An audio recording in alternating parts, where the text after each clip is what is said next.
Hello mga ka-mindset. So ngayong araw pala is andito kami sa may Caramoan Island, to be exact sa may Camarines Sur, Barangay Paniman.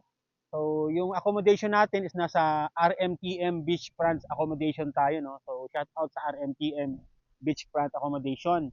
So konting trivia lang mga ka-mindset. Usually, saan ba mas sumikat yung Caramoan Island? So kung familiar ka sa Survivor Island, yung palabas ng reality show ng mga foreigner, usually foreigner yung mga survivor eh. So dito po yung ginanap sa may Paniman, actually Barangay Paniman sa may Caramoan Island. So marami kasi siyang isla mga ka-mindset na malalapad, malalaki at the same time talagang hindi man sobrang layo, medyo malalapit lang. So yun, doon sumikat yung Caramoan Island. So maraming pupuntang turista dito, maraming pupuntang mga celebrity, 'di ba? Para din siyang malapit din siya sa may ano eh. May mga beach dito na minsan private resort, nagmamay-ari daw ng mga alam mo na, mga gobernador o mga kilalang tao dito sa usually sa Bicol. So yun po yun, sumikat o mas nakilala ang Karamuan sa may Survivor, 'di ba? Yung reality show. So sa unang pagpunta namin dito, medyo malayo no from actually galing pa akong Sorsogon. Galing pa kaming Sorsogon, yung the rest sa amin. Yung iba naman, galing sa iba't ibang lugar ng Bicol. Since ano po ito, first quarter meeting and activities ng mga managers ng Bicol area. So, anong meron nakita, anong nasaksihan ko kanina, so nag-island hopping po kami. So, tatlong isla yung pinuntahan namin. So, actually, makikita nyo naman sa page ko, yung mga islang pinuntahan namin, no?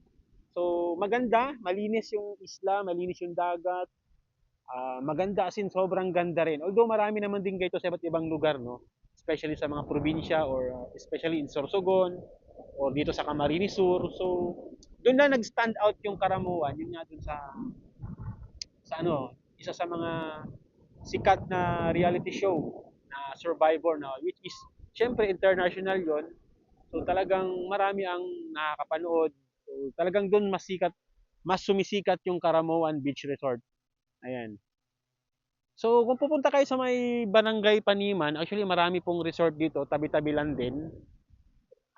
May mga ilang resort din na nag-o-offer din ng mga gandang accommodation, mura lang din. O may mga lodges sila dito, rooms, 'di ba? Pero ang kinaganda dito, mga ka-mindset, talagang peaceful. Ayun oh, may dumana namang ayun. So, madalas dito may mga artista.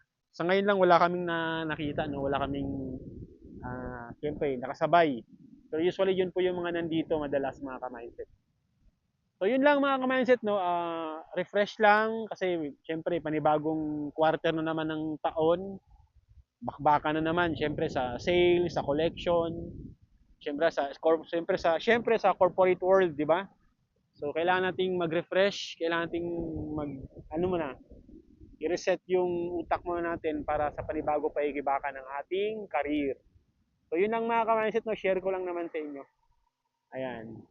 Barangay Paniman, Karamoan, Camarines Sur. Ayun yung hotel na tinuluyan namin doon. Yan, nandun pa sila. Yung iba tulog, pagod. Actually, pagod din ako. Sobrang pagod. So yun lang mga ka-mindset, no? Ang ganda ng mga rock formation, ang ganda ng tubig, ang ganda ng mga isla talaga. First time ko mag-island hopping mga ka-mindset sa totoo lang. Na-enjoy ko din talaga.